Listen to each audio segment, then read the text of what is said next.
ప్రార్థన చేసుకుందాం. మమ్మల్ని మిక్కిలిగా ప్రేమించిన మా ప్రేమల మా పడవ తండ్రి, సర్వశక్తిగలైనటువంటి మా దేవ, సర్వాధికారి, అద్భుతములు ఆశ్చర్యమైన కార్యాలు జరిగించి మా తండ్రి, నిన్న నేడు రేపైకరీతిగా ఉన్నటువంటి మా దేవ, మహాగణుడు మహోన్నతుడివి, నిత్య నివాసమైన తండ్రి, నీకెంత వందనాలు స్తోత్రాలు చెల్లించుకుంటూ ఉన్నాం. ఈ సమయంలో మా ప్రభువా, మా తండ్రి, పరలోకములో ఆరాధన జరుగుతున్నది, భూలోకములో కూడా ఆరాధన జరుగుతున్నది. అటు ఆరాధన చేసేవారు మధ్యలో మమ్మల్ని కూడా ఉంచారు. మీకు అందరూ స్తోత్రాలు చెల్లించుకుంటున్నాం. ప్రేమల మా పడవ తండ్రి, ఇప్పటికే వచ్చిన బిడ్డలు వాటి అందరూ స్తోత్రాలు. రావాల్సిన వారు అనేక మంది ఉన్నారు, వారు నడిపిస్తున్నామని ప్రార్థిస్తుంటున్నాం. ప్రభువా, మాత్రం మిమ్మల్ని ఆరాధించే మనకు మీరు మాకేమై ఉన్నారో తెలుసుకోవడానికి సహాయం చేయమని ప్రార్థిస్తుంటున్నాం. మీ దాసుని అభిషేకించి మీ దైవ మాటలు దయచేయమని ప్రార్థిస్తుంటున్నాం. ఈ స్థలం అంతా మీరు రక్త ప్రోక్షణ కింద ఉంచండి, మీరు పరిశుద్ధపరచండి. మీ నామ మహిమకరపై మీరే మహిమపరచుకోమని ప్రార్థిస్తుంటున్నాం. ప్రభువా, మందిరం చుట్టూ మీ దూతలు ఉంచమని ప్రార్థన చేస్తుంటున్నాం. ప్రేమల మా పడవ తండ్రి, చింగల మా దేవ, నమ్మకాన్ని ప్రభావానికి నమస్తోత్రాలు ఆచరించుకుంటున్నాం.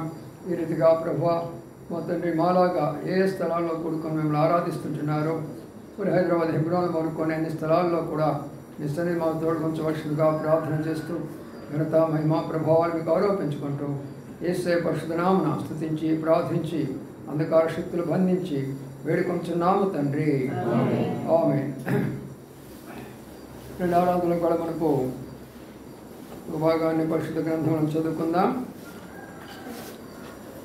కీర్తన గ్రంథము 95 అధ్యాయం. కీర్తన గ్రంథము 95 అధ్యాయము.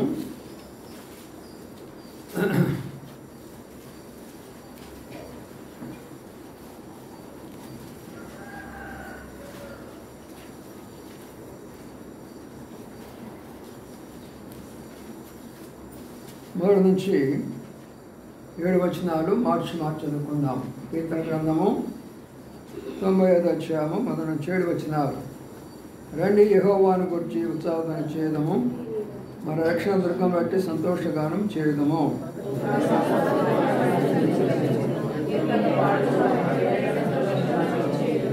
యెహోవా మహాదేవుడు, దేవతలందరికీ పైన మహత్యం గల మహారాజు.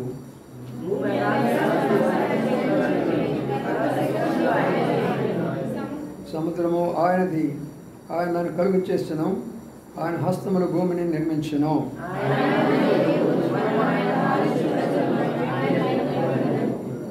రండి, నమస్కారం చేసి సాగిలపడము, మనల్ని సృజించిన యెహోవా సన్నిధిని మోకరించుదము. సర్వణ లేఖన భాగాన్ని ప్రభాషలోంచి దీవించును గాక. ఇక్కడ రాజు అయినటువంటి దావీదు రండి అని పిలుస్తూ ఉంటున్నాడు. అంటే దేవుని ఆరాధించాలా, దేవుని కృతజ్ఞతాస్తులు చెల్లించాలి అంటే మనం వ్యక్తిగతంగా ఇంటి దగ్గర చేసుకోవచ్చు, అందులో తప్పులేదు, అలా జరిగించవచ్చు. కానీ రండి అనడం దాని అర్థం ఏంటంటే అందరము కలిసి దేవుని సన్నిధిలో చేరి ఆ రీతిగా ప్రభును మనము ఉత్సాహధ్వనితోటి, పాటలతోటి, అందుకనే సంతోషగానము. ఎందుకు మనం పాటలు పాడాము? ఇక్కడ ప్రతిదానికి అర్థం ఉండాలా. మందిరంలో ఏ పని చేసినా వాక్యానుసారం ఉండాలా, అది మందిర యొక్క క్రమంలో ఉండాలా, అది దేవుని వాక్యం మనం చూపించేవారిగా ఉండాలి. అదే దేవజన భక్సింగ్ గారు మనకు నేర్పించిన సత్యం. ఇప్పుడు పాటలు అయిపోయినాయి. ఇప్పుడు ఏం చేయాలా? కీర్తనలు పాడుతూ ఆయన సన్నిధికి వచ్చిన తర్వాత ఏం చేయాలా? కృతజ్ఞతాస్తుతులు చెల్లించాలి. కృతజ్ఞతాస్తుతి అంటే, కృతజ్ఞత అంటే భౌతిక సంబంధమైన విషయాలను గురించి.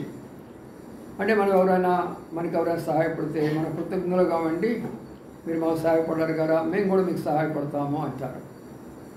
ఉదాహరణ చెప్పాలనుకుంటే, మనం ఎవరైనా గృహాలను దర్శించినప్పుడు మనకి ఏదైనా ఇచ్చారనుకో, ఒక స్వీట్ కానీ ఒక పండు కానీ ఇచ్చారనుకో, మనం ఏం చేస్తామంటే ఒక సమయం చూసేసి మళ్ళీ వాళ్ళని మనం దర్శించినప్పుడు అదే స్వీట్ కానీ అదే పండు కానీ తీసుకుని వెళ్తాం. దానిని కృతజ్ఞత అంటారు. ఆ తర్వాత స్తుతి అంటే దేవుడు ఎంత గొప్పవాడు అనే విషయాన్ని తెలుసుకోవాలి. మనం అందరూ దేవుడు నమ్ముకున్నాం అని అన్నారు. దేవుడు నమ్ముకోవడం అంటే ఏముందయ్యా, అందరూ నమ్ముకుంటున్నారు, నేను కూడా నమ్ముకున్నాను. అందరిలో ఆయన ఒక దేవుడు, నేను ఒక దేవుడిని, నేను కూడా ఆ దేవుడినే నమ్ముకున్నాను. అందుకు కాదు దేవుడు అంటే ఏమిటో తెలుసుకోవాలి. అందుకనే అక్కడ రాయబడిన మాట ఏంటంటే దేవునికి ఒక పేరు ఇవ్వబడుతుంది. ఎవరన్నా యెహోవాను అనే మాట కనబడుతుంది. ఈ మాట ఆదిమ గ్రీక్ హెబ్రీ భాషలో నుంచి తీయబడినటువంటి మాట. యావా అంటారు. యావా అన్న, యెహోవా అన్న, ఇంగ్లీష్లో ద లార్డ్ అంటారు, ప్రభు అన్న. దేవుడికి మానవులు ఎవరు పేరు పెట్టలేరు. పెడుతున్నారంటే వాళ్ళ యొక్క అవగాహనే, కానీ ఎవరు దేవుడు చూశారు పేరు పెట్టడానికి? ఆయన ఏమన్నాడంటే నేను సర్వంతర్యామిని అన్నాడు. ఏ పేరు పెడతావు సర్వంతర్యామికి? నేను సర్వశక్తిగల దేవుడిని అని చెప్పాడు. నువ్వే పేరు పెడతావు సర్వశక్తిగల దేవుడికి? నేను సర్వజ్ఞుడును అని అన్నాడు. అనగా సర్వానికి జ్ఞానం ఇచ్చినటువంటి వాడును అని చెప్తూ వచ్చాడు. ఆయన సర్వజ్ఞానం చెప్తూ వచ్చాడు. కాబట్టి ప్రియులారా, మనం ఏ పేర్లు పెట్టలేము. అందుకనే యెహోవా అంటే హీబ్రూ భాషలో యావా అంటారు. యావా అంటే అర్థం ఏంటంటే నేను ఉన్న దేవుడును, మాట్లాడే దేవుడును. ఉన్న దేవుడును, మాట్లాడే దేవుడును. చూసారా, నేను మొన్న అక్కడికి కోడిపాడు వెళ్ళాను, పని మీద వెళ్ళాను. వెళితే నేను అక్కడ నా పని చేసుకుంటున్నాను. అంతలోకే అక్కడ ఒక చిన్న గుడి లాంటిది ఒకటి ఉన్నది. అక్కడ నాలాంటి వాళ్ళు, యవనస్తులు కొంతమంది, ఇంకా రకరకాలైన వాళ్ళు రావడము, చెప్పులు విడిచిపెట్టుకోవడము, అక్కడ దాన్ని నిలబడటము, దండం పెట్టుకోవడము, చంపలేసుకోవడము. ఒక్క నిమిషమే వెంటనే వెళ్ళిపోతుంటున్నారు. ఎవరైనా ఏ తండ్రి అయినా ఒక్క నిమిషం వచ్చేసి తండ్రి నీతో ఒక్క మాట నేను నేడుతానంటే ఏ తండ్రి ఒప్పుకుంటాడు చెప్పండి కదా? ఆయన ఏం చెప్తాడు? నువ్వు అక్కడికి వెళ్ళిన తర్వాత నువ్వు అక్కడ పూజ చేయడానికి వెళ్ళావు, ఆయన రక్షించడానికి వెళ్ళావు, ఆయనకి ఏదో ఇవ్వడానికి వెళ్ళావు, ఆయన దగ్గర ఏం తీసుకోవడానికి వెళ్ళావు. మరి చెప్పిందాక ఉండాలి కదా నువ్వు. హడావుడిగా పరిగెస్తే ఎలాగ నీకు ఏమర్థమైపోద్ది అక్కడ? అందుకనే యెహోవా దేవుడు అంటే ఉన్న దేవుడు. ఉన్న దేవుడే కాదండి, మాట్లాడే దేవుడు. ఇప్పుడు మనం ఇక్కడికి వచ్చాము, దేని కొరకు వచ్చాము? ఇక్కడ ఏమైనా పూజలు చేస్తుంటే వచ్చామా? చేయలేదు. మనం ఇక్కడికి ఏమైనా మరి దండలు ఏమైనా వేయడానికి వచ్చామా? అది కాదు. కొబ్బరికాయలు కొట్టడానికి వచ్చామా? అది కాదు. దేని కొరకు మనం వచ్చాము? హోమాలు చేయడానికి వచ్చామా? అది కూడా కాదు. ఎందుకు ఇక్కడికి వచ్చామంటే ఆయన నాతో ఏదో చెప్పబోతున్నాడు. తన దాసుని ద్వారా, తన పిలువబడినటువంటి దాసుడు ఆయన ద్వారా నాతో ఏదో మాట్లాడబోతుంటున్నాడు. ఇప్పుడు నేను ఆయన దాసుడిని, ఆయన సేవ చేస్తున్నాను. నేను మీకు చెప్తున్నది తెలుగులో అందరికీ అర్థమవుతున్నది. అదే నేను సంస్కృత భాషలో 4 శ్లోకాలు చదివాను అనుకోండి, 4 మంత్రాలు చదువుకోండి, లేక నా మరాఠీ భాషలోనో లేక హిందీ భాషలో చెప్పాను అనుకో, మీరు అందరూ ఏమంటారు? ఏంటి ఆయన చేస్తున్నది, ఆయన చేస్తుంది ఏంటి, అది ఎవరికైనా అర్థమవుతుందా అంటారు. కానీ మనం వెళ్ళినటువంటి స్థలంలో దేవుడు నీతో మాట్లాడాలా. నువ్వు నమ్మినటువంటి దేవుడు నీతో మాట్లాడేవాడు. నువ్వు నమ్మే దేవుడు నేను చూసేటువంటి వాడు దేవుడు. మనం నమ్మినటువంటి దేవుడు మనం ఆదరించే దేవుడు. అందుకనే యెహోవా అంటే అంత గొప్ప అర్థం ఉన్నది అందులో. ఆయన ఉన్న దేవుడు, మాట్లాడేటువంటి దేవుడు కాబట్టి ఆ మాట ఉపయోగించబడుతూ ఉంటున్నది. కాబట్టి నా ప్రియమైన సోదరుడా, మన ప్రభుని ఆరాధించమనుకో యెహోవా దేవుణ్ణి ఎందుకు మనము ఆరాధించాలి? మనకు దాదాపుగా 33 కోట్ల దేవతలు ఉన్నారు మన భారతదేశానికి. మరి వాళ్ళందరూ కూడా మంచోళ్ళే, మరి ఈయన కూడా మంచోడే. మరి ఈయన ఆరాధించి వాళ్ళని కూడా ఆరాధించవచ్చు కదా. వాళ్ళలో ఉన్న ప్రత్యేకత ఏంటి, వీళ్ళలో ఉన్న ప్రత్యేకత ఏంటో మనం తెలుసుకోవాలి. ఇప్పుడు మన రకరకాల పార్టీలు పరిపాలిస్తున్నాయి. కొంతకాలం కాంగ్రెస్ పార్టీ, కొంతకాలం బీజేపీ పార్టీ, కొంతకాలం ఇంకొక పార్టీ, రకరకాల పార్టీలు మనం పరిపాలిస్తున్నాయి. ఏ పరిపాలన ఎలా ఉన్నదో మనం తెలుసుకోవాలి కదా. ఏ పరిపాలన ద్వారా ప్రజలకు మేలు జరుగుతున్నదో తెలుసుకోవాలి కదా. ఏ పరిపాలనలో ప్రజలు సంతోషాలుగా ఉన్నారో తెలుసుకోవాలి కదా. దానిని బట్టి వాళ్ళని ఘనపరుస్తూ వస్తారు. అందుకని ఇక్కడ ఆ యెహోవా దేవుడు అంటే ఎవరు, ఆయన ఏమిటి, చాలా ఉన్నాయి. మన బైబిల్ గ్రంథంలో ఆయన గురించి చెప్పుకోవాలంటే మన జీవితకాలం అంతా చెప్పుకోవచ్చు. ఇప్పుడు మాత్రము ఈ ఆరాధన కొరకై కొన్ని తలంపులు చూసుకుందాం. రండి యెషయా గ్రంథంలోకి వెళ్ళిపోదాము. యెషయా గ్రంథము 43వ అధ్యాయం. యెషయా గ్రంథము 43వ అధ్యాయం. అక్కడ ఒక మాటను మనం జ్ఞాపకం చేసుకుందాం. ఒకటి వచ్చిన చదువుతున్నాను. అయితే యాకోబు నేను సృజించిన వాడు యెహోవా, ఇశ్రాయేలు నేను నిర్మించిన వాడు ఇలాగ సెలవిస్తున్నాడు. నేను నిన్ను విమోచించున్నాను, భయపడకము, పేరు పెట్టి నేను పిలిచున్నాను, నీవు నా సొత్తు. అదండి దేవుని యొక్క లక్షణాలు అంటే. ఏమంటున్నాడు? అయితే యాకోబు నిన్ను సృజించిన వాడకు యెహోవా, ఇశ్రాయేలు నిన్ను నిర్మించిన వాడు. ఈ రెండిట్లో ఉన్న తేడా చూడండి. ఒకే వ్యక్తికి రెండు పేర్లు ఉన్నాయి. ఒకే వ్యక్తికి ఎన్ని పేర్లు ఉన్నాయి? ఒక పేరు ఏమంటున్నాడు? యాకోబు అంటున్నాడు. రెండో పేరు ఏమంటున్నాడు? ఇశ్రాయేలు అంటున్నాడు. మరి యాకోబు అని మళ్ళీ రెండోది కూడా మరి ఆయన మళ్ళీ యాకోబు అనొచ్చు కదా. అందుకనే నమ్మినటువంటి ప్రతి వ్యక్తికి రెండు పేర్లు ఉంటాయి. మొదటి పేరు ఏం పేరు అంటే పాపి. ప్రతి వ్యక్తి లోకంలో పాపం చేశాడు. పాపము చేయనటువంటి వారు లోకంలో ఎవ్వరు కూడా లేరు. పాపం అంటే ఏదో పెద్దది కాదు, చిన్న అబద్ధం చెప్పడం పాపమే. అసూయ, పగ, ద్వేషాలు హృదయాల్లో ఉన్న పాపమే. స్వార్థం అన్నా పాపమే. గర్వం అన్నా పాపమే. ఇలాంటివి లేనటువంటి వాళ్ళు ప్రపంచ చరిత్రలో ఎవ్వరు కూడా లేరు. అయితే ఎప్పుడైతే ప్రభు దగ్గరికి వస్తామో ఏం చేస్తాడంటే ప్రభు మనను వాటన్నిటి నుంచి మనకు విడుదల దయచేస్తూ వస్తాడు. అందుకని ఒకప్పుడు పాపిగా ఉన్నాను ప్రభువా, ఈనాడు నేను పరిశుద్ధుడిగా అయ్యాను. ఒకప్పుడు నీతిమంతుడిగా ఉన్నాను ప్రభువా, ఈనాడు అనీతిమంతుడిగా ఉన్నాను, ఈనాడు నీతిమంతుడిగా ఉన్నాను. ఒకప్పుడు నాలో యథార్థత లేదు, ఈనాడు సత్యంలో నేనున్నాను. అది ఆరాధన అంటే. అది ఆరాధన అంటారు. ఈ రోజుల్లో ఎక్కడ చూసినా కూడా క్రైస్తవులు అని ఎక్కడ చూసినా ఏ న్యూస్లో ఏ మీటింగ్ చూసినా క్రైస్తవ పండుగలు అంటారు, ఆరాధన పండుగలు అంటారు, రకరకాల పండుగలు చేస్తుంటున్నారు. ఆరాధన అంటే ఆయన ఆరాధించడానికి ఆయన ఏమై ఉన్నాడో తెలుసుకున్నావా అని. సరే, ఇప్పుడు ఈ రెండిట్లో ఈ యొక్క ఒక్క వచనంలో ఆయన 4-5 రూపాయలు ఉంటాయి, చూపిస్తాను, జాగ్రత్తగా అర్థం చేసుకోండి.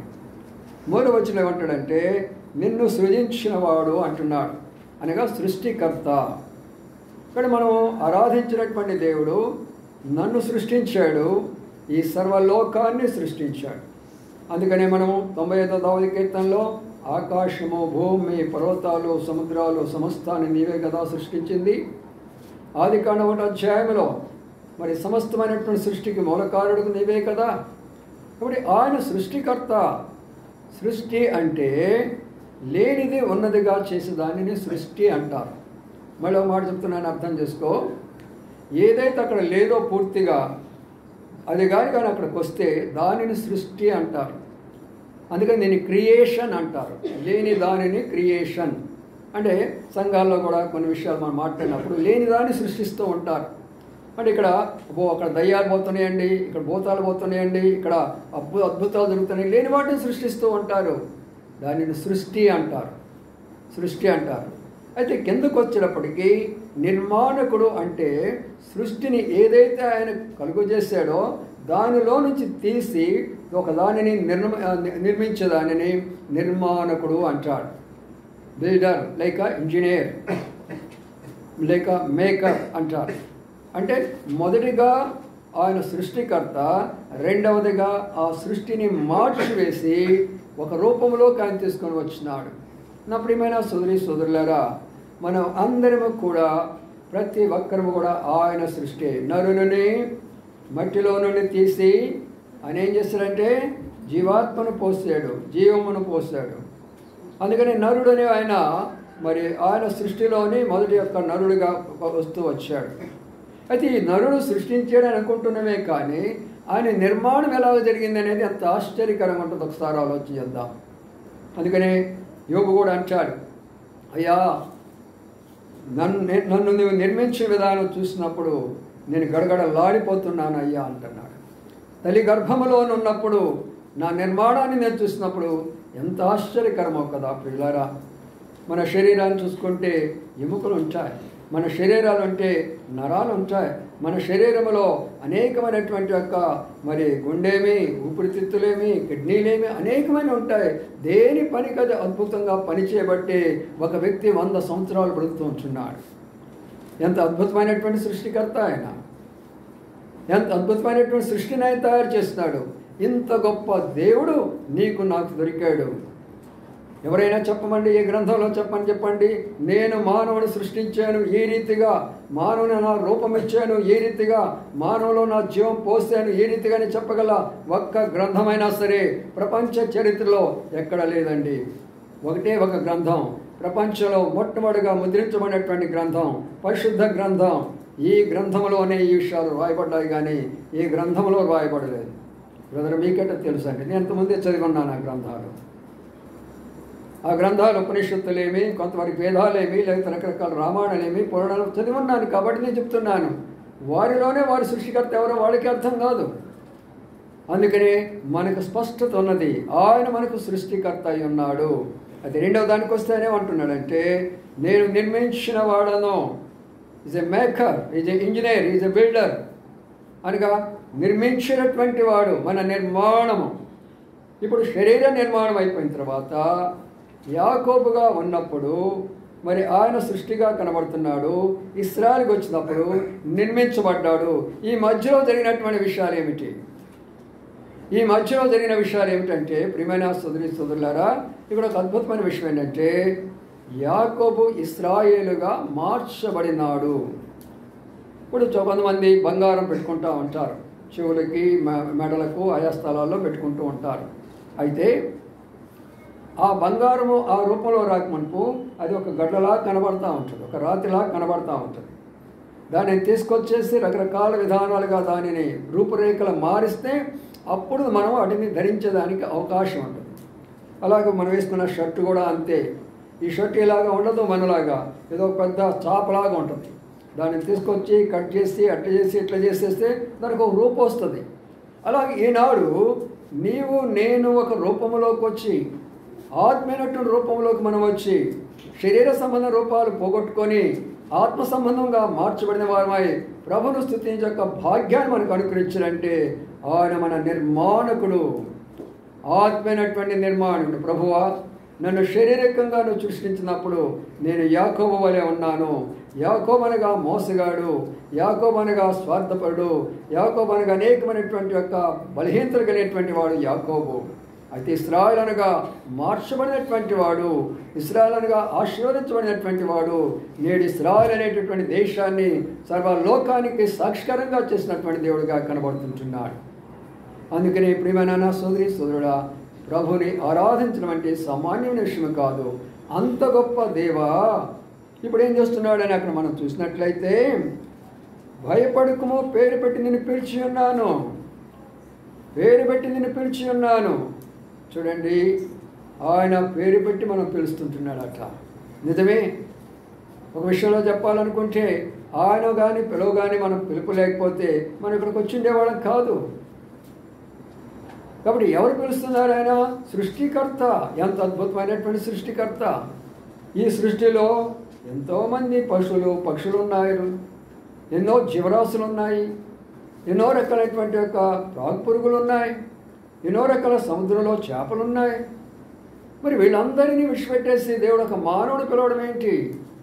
అందులో నా గొప్పతనం ఏంటి? ఎందుకు మానవుడు పిలిచాడు? అది ఎంతమంది గ్రహించగలుగుతుంటున్నారు?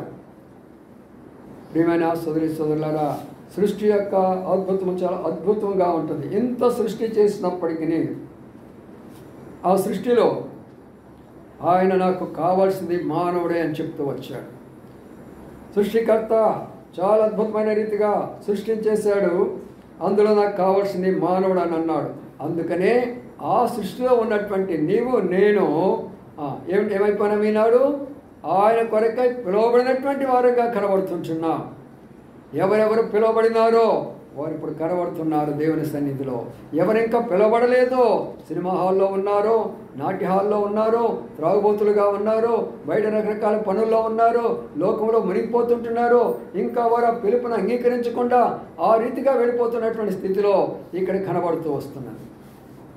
కాబట్టి ఇక్కడ మొదటి యొక్క నా తలంపేమనగా, ఆయన నీకు సృష్టికర్త, ఆయన నీకు నిర్మాణకుడు. ఎప్పుడైనా సృష్టికర్తను గురించి, ఆయన నిర్మాణకుని గురించి ఎప్పుడైనా ఆలోచన చేసావా? నా శరీరమే, ప్రభు నన్ను సృష్టించాడే, ఈ శరీరాన్ని నిర్మించాడే, ఈ శరీరాన్ని ఆయన రూపించాడే, ఈ శరీరంలోకి ఆయన జీవం పోసాడే, ఇంత ప్రేమ కలిగిన వాడా, నా కొరకు ఇంత గొప్ప తలపు కలిగిన వాడా అని ఈనాడైనా ఆలోచన చేసామా? ఏమందలే సృష్టికర్త, ఆయన అన్నిటినీ సృష్టించాడు అని అన్న. ఒక పాఠశాలలో మరి విద్యార్థులు చదువుకుంటున్నప్పుడు మరి ఒక సందర్భంలో డిఓ గారు ఆ పాఠశాలను మరి విజిట్ చేశారు. ఒక క్లాస్కి వెళ్ళి, రే బాబు, భూమి ఎలాగుంది చెప్పరా అని అన్నాడట. భూమి ఎలాగుంది చెప్పంటే పిల్లలందరూ కూడా భయపడిపోతుంటున్నారు. చిన్నపిల్లలందరూ భయపడిపోతున్నారు. ఎందుకు? అమ్మ డిఓ గారి ప్రశ్న వేస్తున్నాడే, నేనేం సమాధానం చెప్పాలా? పెద్ద ఆలోచనలో పడ్డాడు. అందరూ అలాగైపోయిన తర్వాత ఒక చిన్న అబ్బాయి బాగా ధైర్యం తెచ్చుకున్నాడు. లేచి, సార్ నేను చెప్తాను సార్ అన్నాడు. టీచర్స్ చూస్తుంటున్నారు, వీడేం చెప్పొస్తున్నాడు రా అని. అప్పుడు వాడు ఏం చెప్పాడంటే, ఏం లేదు సార్, మా సైన్స్ మాస్టర్ ఏం చెప్తాడంటే భూమి గుండ్రంగా ఉందని చెప్తాడు సార్. మా తెలుగు మాస్టర్ ఏం చెప్తాడంటే భూమి బల్లపరుపుగా ఉంటుందని చెప్పాడు సార్ అన్నాడు. ఇప్పుడు ఏమన్నారా డిఓ గారు? ఇదేంట్రా బాబు, ఒక టీచర్ ఎలాగ చెప్తున్నారు, ఒక టీచర్ ఎలాగ చెప్తున్నారంటే విద్యార్థులు తప్ప? ఎవరు తప్పు? టీచర్స్దే. ఈనాడు బోధకుల పరిస్థితి ఎలాగైపోయింది, ఈనాడు గురువుల పరిస్థితి ఎలాగైపోయింది, పండితుల పరిస్థితి ఎలాగైపోయింది. ఈ రోజున ఒక గురువు ఒక రకంగా చెప్తాడు, ఒక పండితుడు ఒక రకంగా చెప్తాడు, ఒక వేదాంతి ఒక రకంగా చెప్తాడు, ఒక సిద్ధాంతి ఒక రకంగా చెప్తాడు. ఏది కరెక్ట్ కాదు. అందుకని ప్రియమైన సోదరి, మనకు ప్రభు ప్రత్యక్షంగా అవునయ్యా నా సృష్టికర్తవు నీవని నేను రుజువుపరుచుకున్నాను. ఎందుకంటే నా శరీర నిర్మాణమే, ఎందుకంటే నా జీవితం మారిన విధానమే. ఒకప్పుడు నేను పాపిగా ఉన్నాను, ఒకప్పుడు అబద్ధాల్లో ఉన్నాను, ఒకప్పుడు మోసగాడిగా ఉన్నాను. ఈరోజు నేను యాకోబుగా లేను, కానీ నేను ఇశ్రాయేలుగా మారాను. అందుకొనకై నీకు వందనాలు స్తోత్రాలని ప్రభుని మనం స్తుతించేవారంగా ఉండాలి. ఆయన మన సృష్టికర్త, ఆయన మన నిర్మాణకుడు. చూసారా ప్రియులారా? ఇప్పుడు పోతే ఆయన ఏమంటున్నాడంటే, ఆయన పేరు పెట్టి నిన్ను పిలిచినాను, నిన్ను విమోచించాను అనే మాట కనబడుతుంది. పేరు పెట్టి పిలవడం ఏంటండి? పేరు పెట్టి అంటే ఆ మాట ఎందుకు వచ్చిందంటే, ప్రతి ఒక్కరికి కూడా ఒక్కొక్క సమయం ఇస్తారు దేవుడు. ఆ సమయంలో రకరకాల విధానంగా ఆయన వారిని పిలుస్తూ వస్తాడు. ఏ సమయంలో దేవుడు ఎవరిని దర్శించాడో, ఏ రూపంలో వారిని పిలిచాడో అది వాళ్ళు పోగొట్టుకున్నారంటే నిత్య నరకానికి వాళ్ళు పాత్రులే. వాళ్ళ హృదయం కఠినపరచబడతా ఉంటుంది. వారికి ఎన్ని అవకాశాలు ఇస్తూనే వస్తూ ఉంటాడు దేవుడు. అయితే వారి హృదయంలో మాత్రం కూడా మార్పు అనేది కలగదు ప్రియులారా. అందుకని ఆ ఉద్దేశంతోనే ఆయన పిలిచిన వాడిగా ఉన్నాడు. కాబట్టి ఇప్పుడు మనము ఇక్కడ కూర్చున్నటువంటి మనము పిలువబడినటువంటి వారిలో ఉన్నామా? ప్రభువా నన్ను పిలిచావు. ఎక్కడి నుంచి పిలిచావంటే 3 యోహాను పత్రిక